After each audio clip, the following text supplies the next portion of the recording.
and can I say how absolutely delighted I am to be here, and what a brilliant time I'm having.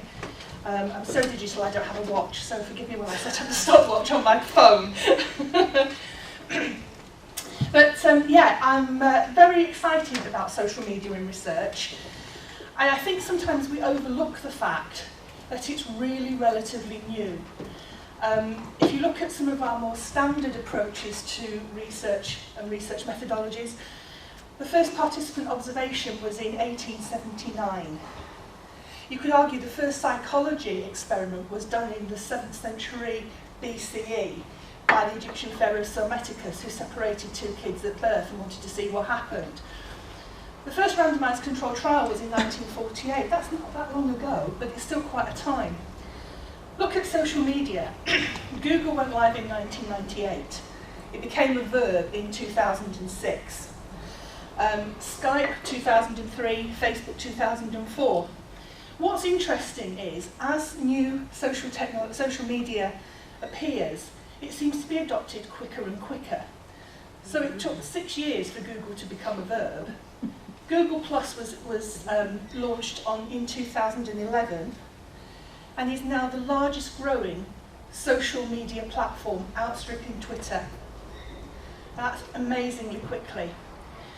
So we've got all this great stuff, and some of us are still struggling to find out what to do with it. Some disciplines have been more enthusiastic about this than others. Media, unsurprisingly. Business have also been very enthusiastic. My clinical background is as a nurse, and nursing, not so much. It astonishes me that healthcare in general does not make more use of social networking. So for example, I go and I talk to chief executives and they say, oh, we're going to do some research about patient satisfaction, and what we're going to do is we're going to send out questionnaires to 1,200 patients. You go on Twitter, follow patient opinion. People are giving their opinion and their feedback in real time. They're sitting in your waiting rooms going, these chairs are really uncomfortable. These chairs are really hard to get out of if you're 85 with a hip replacement. And it concerns me that the people that could be making the most use of this, like the health and social sciences, haven't been that quick to see the advantage. And basically, I think it's because we haven't really got our heads around how we can use it. There are always concerns when you talk about using social media, and we've heard some of them today. So what I thought I would do for the rest of this short session is put forward some ideas about how we can use social media, but also illustrate it with my own experiences, because although I love it and I'm dead enthusiastic, it's not always been a happy experience. So the first way you can use it is public engagement and crowdsourcing. And I think that's really important in my field, and I suspect in a lot of other fields in this room today. The notion of patient involvement or public involvement is crucial when you're putting in bids, when you're writing research proposals, and also when you go for ethical approval. So actually finding out the opinion of people on your research before you even get to that stage is so easy using social media. And I'll give you an example. A PhD colleague of mine is doing some research collecting stories from combat veterans who have lost a limb. And we had a big debate, and we talked a little bit about this morning, about the notion of anonymity. So when they tell us our stories, do we anonymise them? And he made a very, very good point that if these guys are telling us what their experience was, they might want to have their name on it. And we went round and round and round in circles like you do. And in the end I said, ask them. So we put a tweet up on various veterans' websites and said, if we asked you for your story, would you want the opportunity to put your own name on it? And a lot of them said yes. So what we did was we changed the research so that when we collected the stories online, we said to our participants, if you want to use your own name, that's fine, put your name down. If you don't want us to use your own name, that's fine, leave it blank, we'll give you a pseudonym. So that was a way of ensuring that our research met the needs of the people who were participating in it, made them feel valued, but also helped us get through ethics, because ethics way you can't put people's names on things like this. Well, people want their names on things like this. We've talked a lot about dissemination, and social media is a great way to do that. I don't see a lot of people still putting their research results up on YouTube. I don't see a lot of people recruiting their participants through YouTube. I have seen one or two very innovative students in health and social care actually put their patient and participant information sheets up as a YouTube video. So it's a way of engaging the public. It's a way of sourcing information.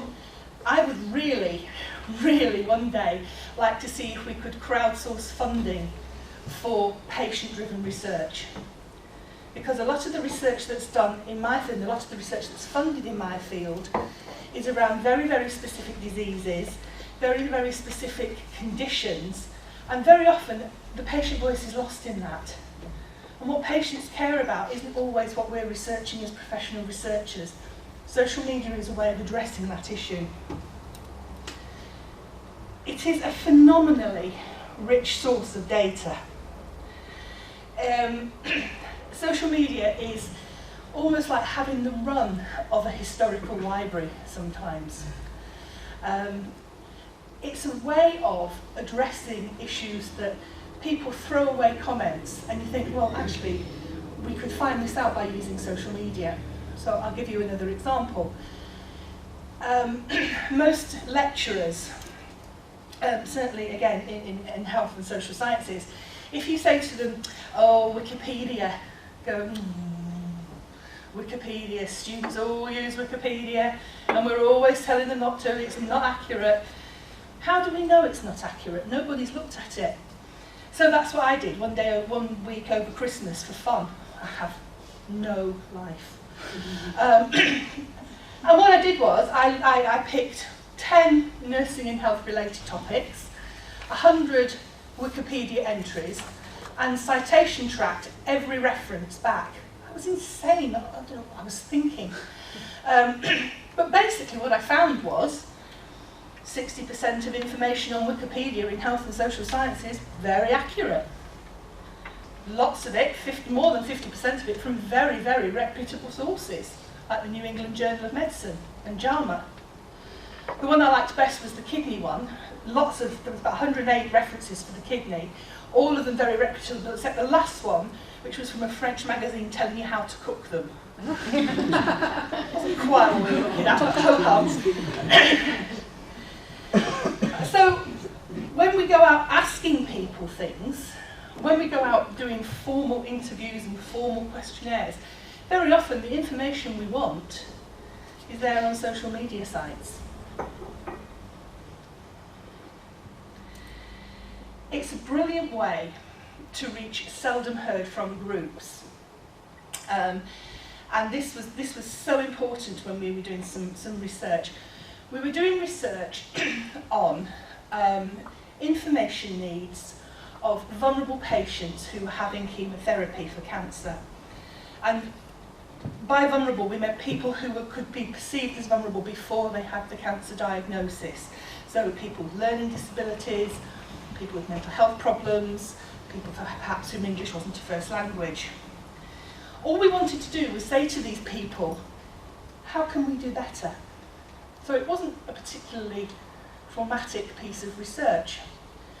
The problem we had were the healthcare professional gatekeepers, who absolutely would not give us access to any of these people. Partly, I suspect, was because a lot of these people didn't actually get to access their services. But they were absolutely so unhelpful. So, we went to the discussion forum of the Dementia UK Society, after having formal permission from them, and we put up a thread on their discussion board and said, if you've had, or you're caring for somebody with dementia and they've had chemotherapy, tell us how we could have done better. We got 45 responses, considered long responses, and at least 2 of our respondents went, We've never been asked to take part in research like this. We also went out and found on a Twitter page, on a Twitter feed, a local mental health service user group, and we invited them along to talk to us. And a couple of the people that turned up also had learning disabilities and loved the opportunity to give us their opinion. And one of the guys, it was really sad, I nearly cried. He went, "I've never been asked to take part in research before, why is that?" And then he answered his own question, he went, "It's because I've got a learning disability, isn't it?" Now, without social media, without reaching out through social media, those people would never have had a voice. It sounds like I'm giving it a really positive spin, but there are things to think about.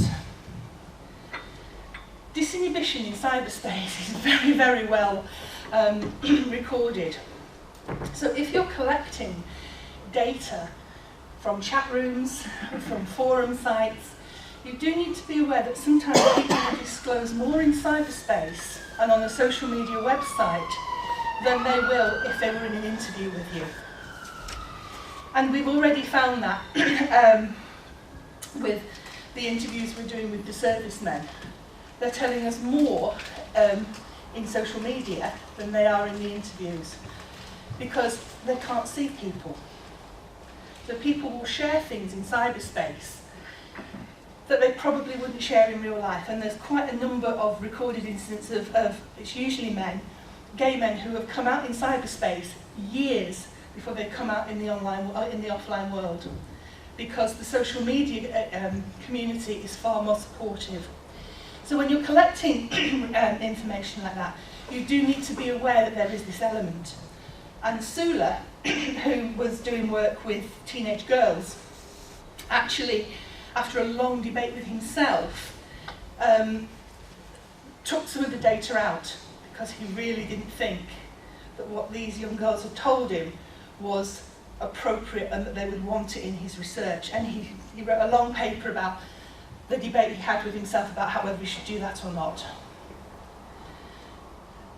The problem, or the thing that's always thrown at you when you're doing social media research, is this notion of bias.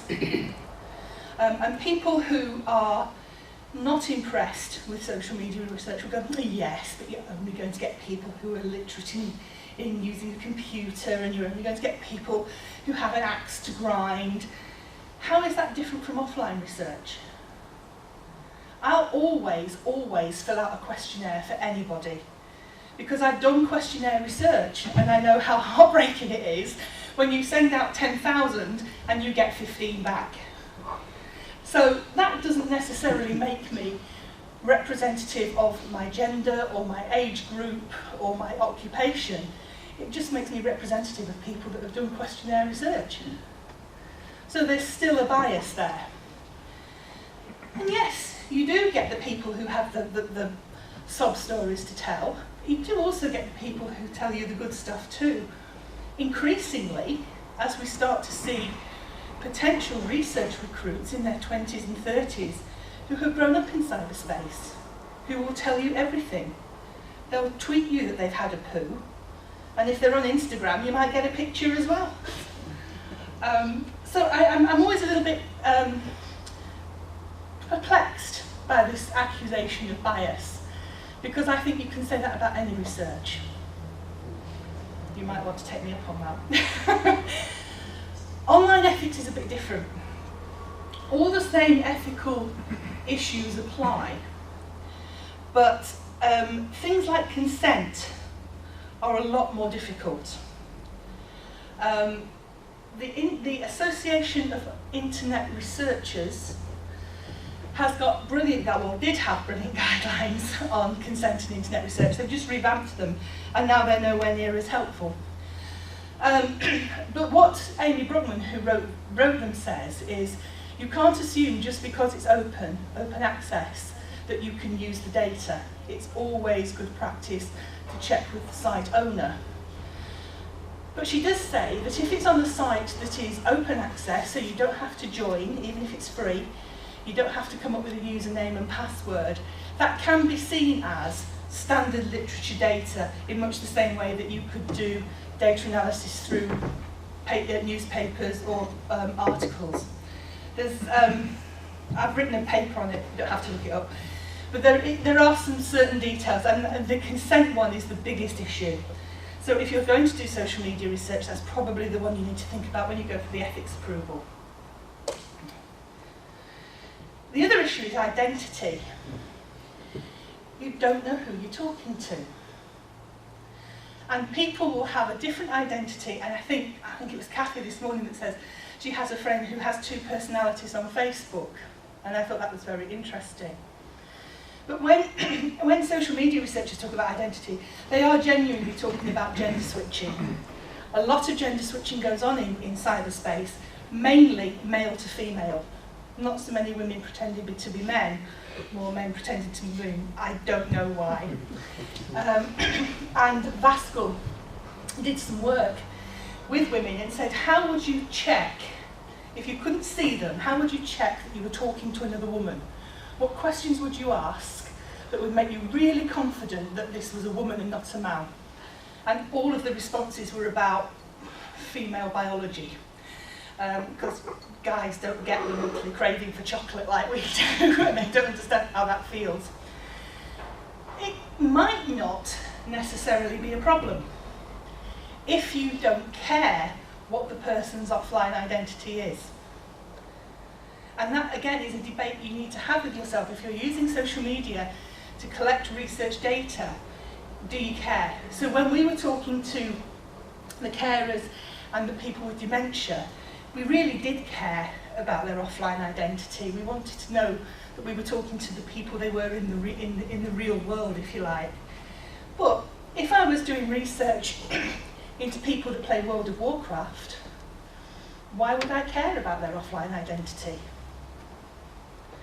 So it's a debate to have with yourself. And this notion of online, offline persona is really quite important. You need to have it clear in your mind who you're talking to. If you're interviewing me through Twitter or Facebook or whatever, are you talking, or are you wanting to talk, to Professor Haigh of the Department of Nursing, or are you talking to Laura Kenner, which is my Twitter name, who has a different persona in cyberspace and generally talks about research, nursing, shoes and John Barrowman? Or are you talking to yet another persona of mine that writes rubbishy fan fiction? And again, that's a debate you have to have with yourself, and it's something you need to make clear when you're thinking about it, because it will just confuse you otherwise. So in conclusion, that is as much social media as is out there. There is loads and loads and loads of things out there. We haven't even got on to using things like Google Plus to run focus groups, or examining people's Instagram feeds to track, holiday use in 25-year-olds. It's a very, very, very rich source of data that we can access very easily. It's almost cost neutral, depending on where you're citing your data from. And more importantly, it gives you the uninhibited information that people really want you to have. So when we were talking to the ex-servicemen on Twitter, you've got 140 characters. They're not messing around telling us about their kids if they don't think it's important. They're not messing around telling us about how long they were in Afghanistan if they don't think it's important. What they're telling us is what it was like when they looked down and found their leg was gone. So we found that we were almost getting as much information out of 140 characters as we would have done out of, say, an hour-long interview. Because almost what we got in the 140 characters was, and you'll all know this, you interview someone, you turn all your kit off, you pack it away, you're heading out the door and they go, and another thing. That gave us the and another thing. So I would say that social media is definitely an answer. I think it's looking for a question. I think we need to be confident about using it, but we also need to be aware that there are pitfalls. We need to think a lot about the identity issues and the trust issues that are inherent in social media, but it is definitely here to stay. And I think a wise researcher would use it either as a source of primary data or as a source of triangulation for the data they found. So I know that was fairly quick and was to stop, but thank you very much for your attention.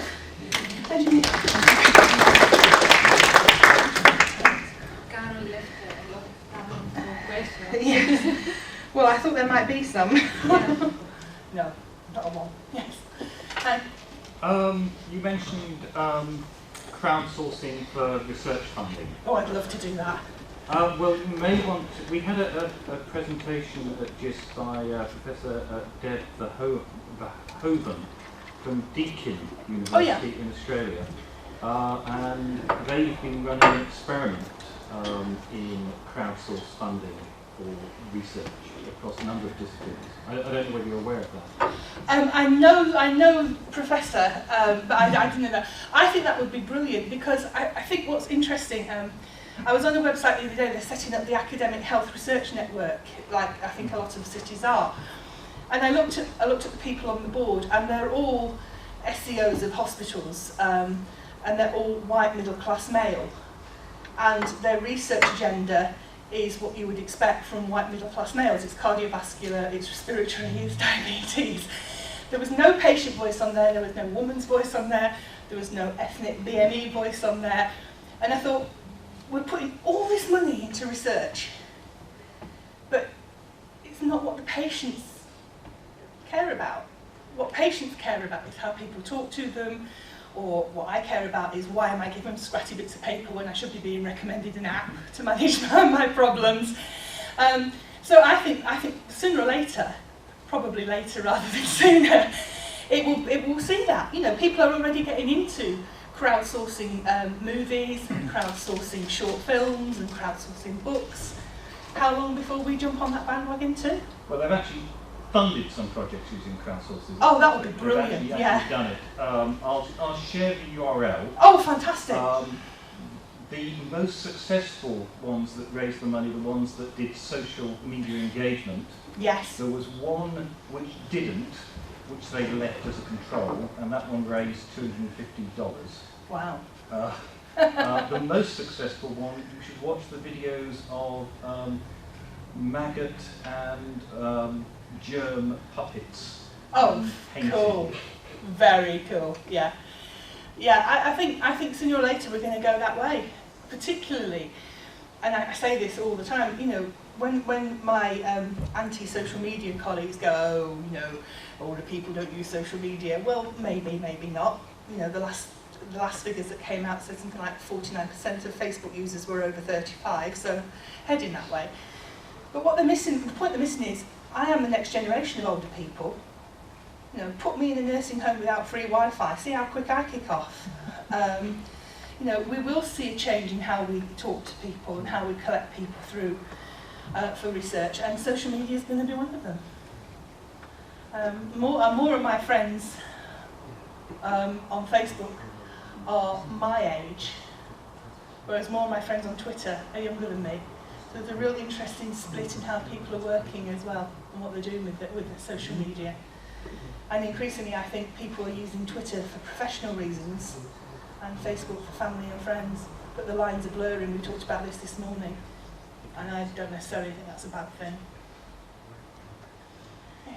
Do you think that if we move towards a kind of model where crowdsourcing and funding of research came in and was quite widely used, do you think that would be an opportunity for almost like kind of people voting for areas of research they want to be developed, which could be influenced by, for example, the media? So if the media suddenly say a big scare on a certain area of medical research, suddenly loads of funding goes to there and miss out on all the other pieces instead. Daily Mail funding, Daily Mail focused research.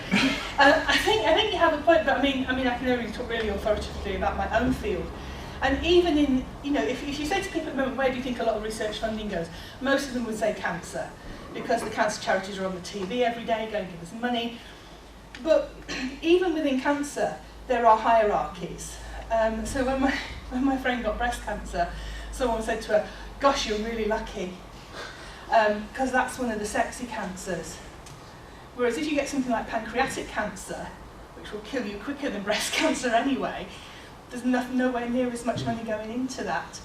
And so it is a risk, but I think increasingly as people take more responsibility for their health, and again, I'm sorry, it's very health focused, people do want to know that sort of thing. And I know I was at a conference once, and someone said, oh, you know, this app will make patients more informed. And every doctor in the audience went, oh God, no! Because the quickest way to be an unpopular patient is to be an informed patient. But patients are now walking into GP surgeries with what they've downloaded from the web and the nice guidelines that they've got and things like that. So yeah, why not give them a say? You know, why would they care about, I don't know, a new way of doing a hip replacement? It's important, it should be researched. Patients don't care about that. Patients care that they don't get MRSA or C. difficile, or why can't my cat come in and see me? And so yeah, why not? People will get more into that. And maybe it will make research slightly different. Not a bad thing, it's an evolution.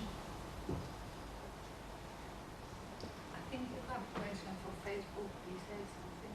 Yeah, I had a question about ethics. You kind of partly addressed it already. But how quickly are ethical guidelines from institutions catching up with the opportunities afforded by things like Facebook? Like, for example, I really think there's a massive, rich source of data for me on Facebook. And I've got 1,000 friends on Facebook that I could use so much information from very diverse people, intimate communications. I mean, I'm interested in how identity is constructed and how people choose to represent themselves. So for me, it's kind of like the perfect research arena. Yeah. But the ethical issue is it's a private network. They've not signed up to be my friend as a researcher. They've signed up for me as a private individual. Yeah. And yet on the other side, they have signed up to Facebook. Yes. So do you follow Facebook's guidelines, or do you follow what your research institute tells you? What the Association of Internet Researchers would say would be that you would have to make it clear to them that that's what you were doing. So you could put a post up and go, listen guys, I want to go back through our timeline and look at this. If you've got a problem, tell me or unfriend me, because then stuff will disappear.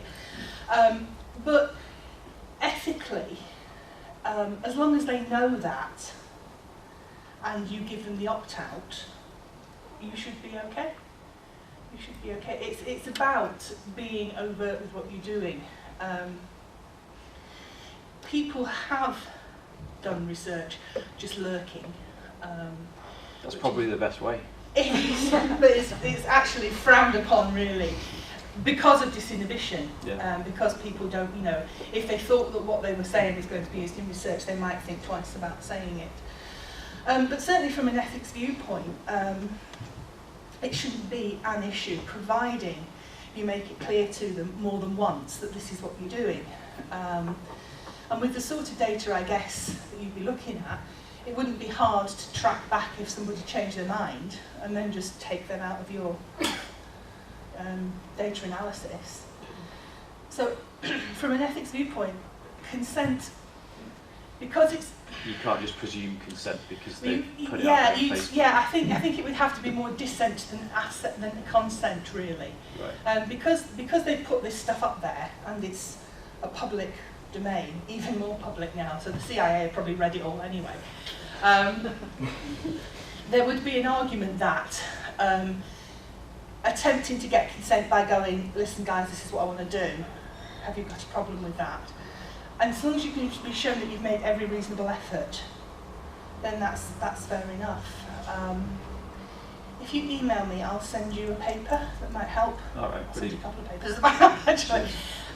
But the Association of Internet Researchers have got their guidelines online, and they used to be fairly helpful, but they've got a bit more wishy-washy and it's up to the conscience of the researcher, which isn't very helpful, really. The previous ones in 2001 still didn't tell you what to do, but they had a lot more about what the indications were, really. I think I've got them somewhere as well. If I have, I'll find them for you. Oh, brilliant. Cheers. Any other questions? Just thinking about the point about disinhibition, you talked about it as a positive, and that people would be prepared to share with you in a way that they wouldn't face to face. Are there things that might actually be riskier? Yeah, I mean, the thing about disinhibition is it's not always a conscious move. Brookman and Vaskell, who both done work, and they say it's because, for a start, private and public are almost like metaphors in cyberspace. They have no meaning whatsoever. But in your head, when you're sitting in front of your laptop or your iPad, having what you would perceive to be an intimate conversation between two people, and they don't realise that it's not that. It's everybody in on your Facebook account, everybody on their Facebook account, and it just grows and grows and grows. So yeah, people have, and again, this is what Sulu and Vaskell did. You know, they looked at what these kids had said and went, no, we're not actually going to report this because this is a step too far. So yeah, it's not always a positive thing. And it's also, sometimes you find communities, online communities particularly, are very protective of their own, more protective than offline communities in some instances. So they will step in sometimes and stop things. And again, there's a woman who writes, I can't remember her surname now, but her name is Terry. So she's Teresa, so her username is Dr. Terry. And she was on a chat room and she was getting quite friendly with this 13-year-old girl. And the community stepped in because they perceived her as a man. And went, no. And she actually had to sort of go, no, really? You know, this is who I am. Here is a picture of my PhD. And here is... so yeah, it is very difficult, and you have to watch for that. And researchers have abused that. I examined a thesis once, and she joined a bereavement chat room in the persona of a bereaved parent, which is just, from an ethical viewpoint, you just want to weep. But what made it even worse was when she wanted to end her study, she went into the chat room pretending to be her own mother and told the forum that she'd committed suicide. So it was just, so, you know, the forum were devastated. She would not have done that in the offline world. So it was just unbelievable and completely ruined the trust of the forum. They were absolutely devastated. And how goes to your earlier point about lying and yeah. identity. You know, Yes. There's probably a greater propensity yeah. to be untruthful. But it's much easier if you can't see people. You know, that's why politicians get caught out when they're on Radio 4, because they only think they're talking to James Lottie or something. They don't think they're talking to the other 4 million people that are listening. And it is this notion that, so as a researcher, I think you really have to think through how you're going to deal with these issues. And you know, you're absolutely right, social media is a massive resource for us. And sometimes we plunge in joyously. But there's lots and lots of thinking to be done around it first. So I think, yeah, use it by all means, but be aware for your own protection that there's issues